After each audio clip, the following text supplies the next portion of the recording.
Hey friends, Ash here with Gents coming at you guys with another fragrance review. Today we're taking a look at a new fragrance from Yves Saint Laurent, their newest flanker in the L'HOMME line of fragrances, L'HOMME Le Parfum. I've done a first impression on this fragrance. My wife has also smelled this and rated this fragrance. She liked it pretty well, gave it a 7.5 out of 10, so it's not too bad. In this video, I'm gonna break this fragrance down for you guys, let you know how it comes across to me. We'll check out the presentation, like always, and I'll let you guys know what I think about L'HOMME Le Parfum and let you know whether I think this one is a fragrance that you should check out or whether it's a fragrance that you should potentially just scoop up and buy. We've got a lot to talk about, so let's jump into this and talk about L'HOMME Le Parfum.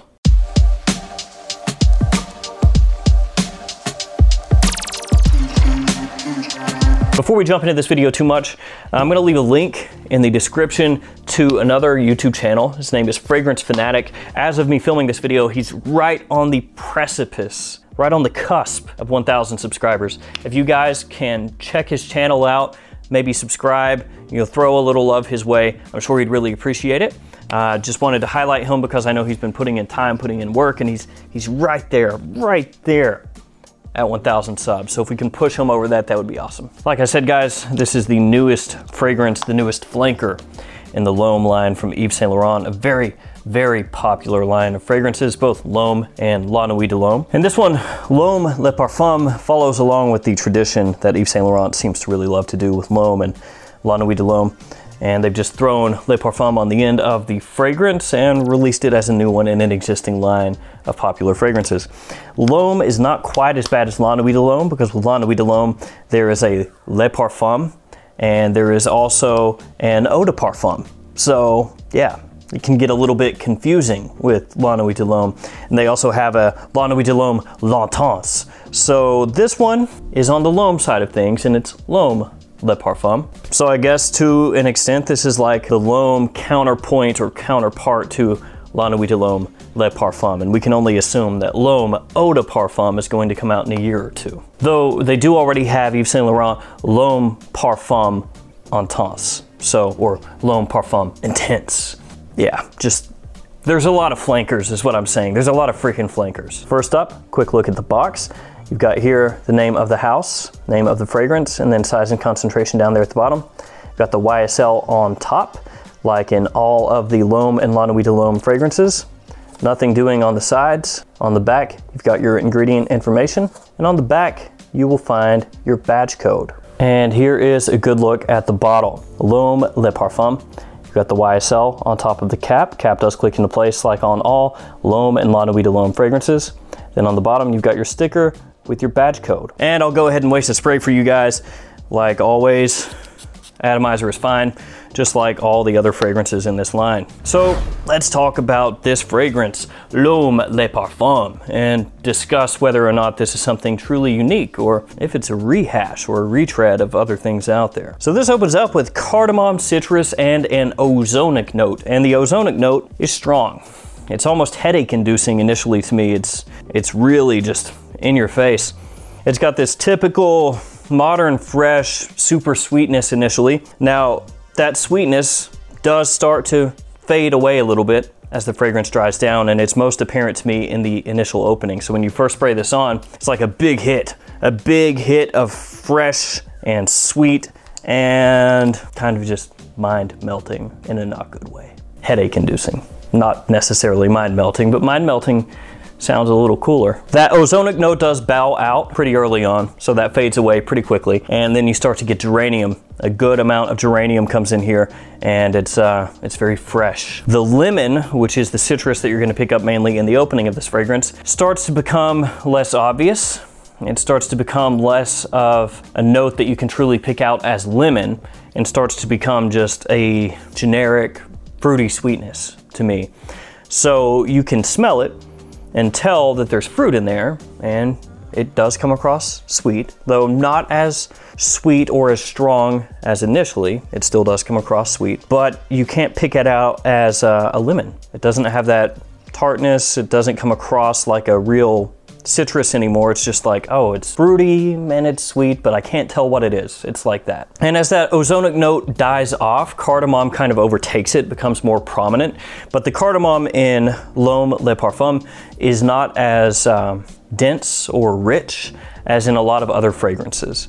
Now with cardamom, most people are going to say La Nuit de l'Homme. That is the fragrance that's most well known for having a prominent cardamom note.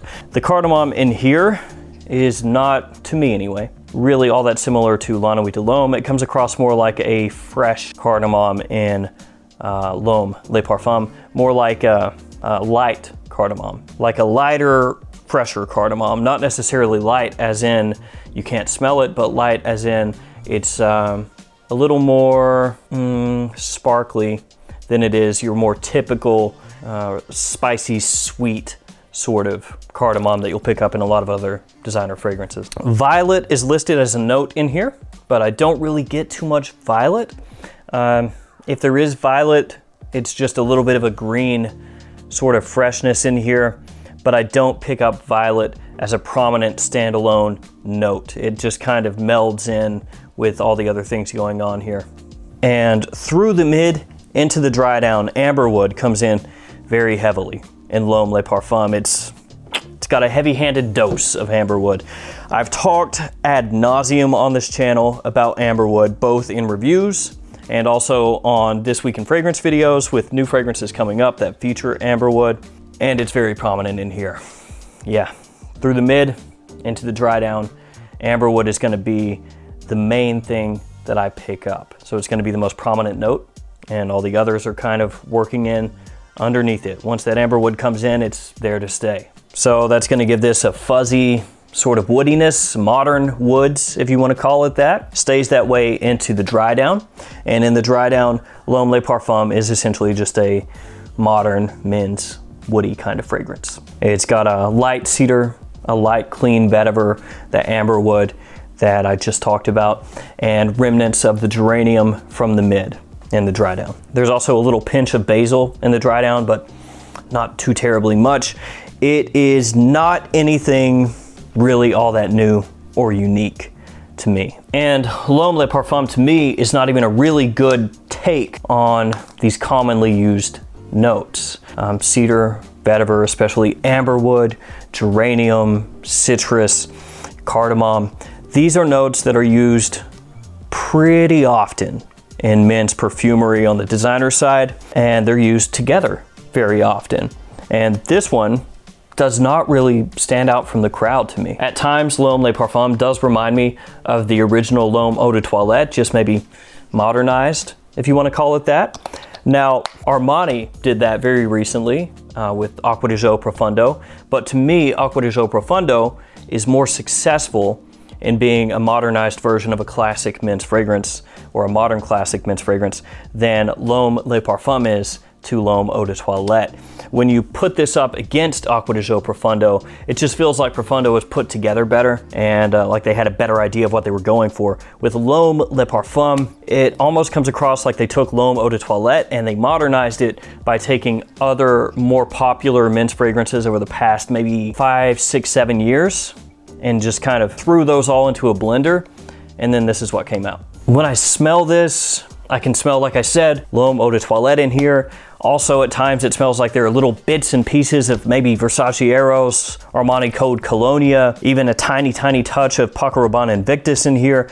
Now, I'm not saying it smells exactly like any one of those fragrances. I'm just saying you can see little bits and pieces of those fragrances throughout this one. Again, like you took them and kind of just blended them all together and got this. And also, even though it's not listed as an official note, I smell tonka in the base of this fragrance. I smell a little bit of tonka mixing in with that amberwood. Like I said, it's not an official note, and maybe I'm wrong, but when I smell this in the dry down, it does smell to me like there's a little bit of tonka in there as well. So yeah, it's just not really an inspired release. Like I said, it's not terribly unique, not really doing anything new here. It's like they just looked at L'Homme and said, yeah, let's modernize that. What are some good selling fragrances that we can maybe mix it up with? And then this is what we've got. Now, I will tell you guys, that when L'Homme Le Parfum goes through maybe the early mid of the fragrance, we'll call it the early mid, where the cardamom is coming through very fresh. Like I talked about earlier, like a light, fresh cardamom. That part of L'Homme Le Parfum smells really good. Really appealing, very nice, potential compliment puller at that point for sure, attention grabbing. The problem is that only lasts off my skin about 20 minutes. So when that cardamom is the most prominent note here, before the amberwood really just overtakes it through the rest of the mid and into the dry down, it smells really nice. I like the way the cardamom comes across. I like the way that it's working with the geranium, with the little bit of citrus that's remaining from the opening. I like that. Or in the eternal words of Kirk Cousins, when the cardamom is really kicking, you like that. I'm not gonna scream it like he did. I'm not that hyped, but you get the idea. Once that goes away though, as I've said a number of times, it just goes into amberwood territory. We've been there, we've smelled that, and it's not anything to write home about. It becomes a throwaway mishmash of other fragrances instead of trying to be something that really forges its own path, tries to do something new, takes the L'Homme brand, the L'Homme identity, the L'Homme line in a new direction and, you know, shakes things up. Yeah, it doesn't do that. It's just a mishmash. Now, obviously, my wife rated this a 7.5. It is not the type of fragrance that smells gross. It's not the type of fragrance that smells really bad. Not the type of fragrance that anybody is gonna smell on you and be like, oh God, it smells so bad, so basic, so boring. Your average person will smell this and they will think, yeah, that smells nice. But with how many flankers are coming out, how many new fragrances are being released every day, and how many hundreds and hundreds of designer fragrances we have to choose from, especially inexpensive ones from discounters nowadays, is it worth picking up L'Homme Le Parfum right now at full retail? For me, absolutely not. Not at all. Now down the road, if you could pick this up for 30 bucks, 35 bucks, solid at that price, absolutely. It's not really something hyper unique, not really something hyper new, like I've said, but at that price, it's good. At full retail though, again, no go, in my opinion. Now let's talk about performance here really quickly. Longevity for me, 5+ hours, so in the average-ish range.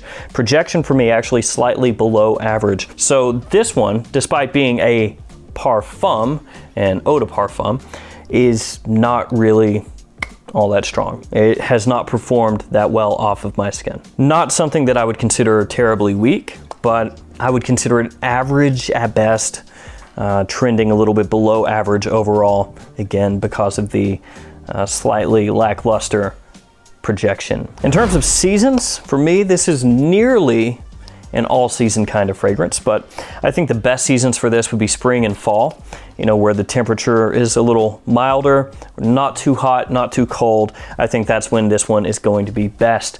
In summer and really high heat, would be a little bit cloying for me initially with that sweetness. When I first spray it on, it really does have a punch of sweetness that I wouldn't really care for too much if it was really high heat. And in terms of winter, when it's really cold outside, this one's just not that strong enough to cut through it, in my opinion. In terms of situations of when you wear this, casual wear, it would do well. You could wear it on a date. As far as to a club, I think it's not quite strong enough, but the type of fragrance this is could potentially work well in a club type situation. Not really something I think of as a formal fragrance, and not really something I think of as a great office fragrance either. You could wear it to the office though, if you really love this one. It's just, I think there are better choices out there. So that's gonna do it for me on Yves Saint Laurent L'Homme Le Parfum. It's not something that really blows me away. It's lackluster, in my opinion. I think that there are better things out there at retail. It's a no-go. Performance, not great. But if in the future, you can pick it up in that $30 range, $35 range, I think that's gonna be the sweet spot for this one. I don't think you wanna pay too much more than that for this fragrance. And where this is in Yves Saint Laurent, and it is a L'Homme flanker, I don't know if it's really gonna get down to that price, that $30, $35 price. It may take a while before it does pop down there. Anything more than that, I think you're paying too much. But if you're a big fan of Yves Saint Laurent, if you're a big fan of the L'Homme line, knock yourself out. I do suggest though that you sample first if possible, because to me, not a great flanker. There have been a lot of flankers released this year actually that I've smelled so far that are not that good. And there have been a couple that are pretty solid, but a lot of them have been iffy. All right, guys, that's gonna do it for me today with my thoughts on L'Homme Le Parfum. As always, thanks so much for all of your support, guys. Couldn't do this without you. Make sure you stay safe out there, and I'll see you all tomorrow with another fragrance video. See you guys.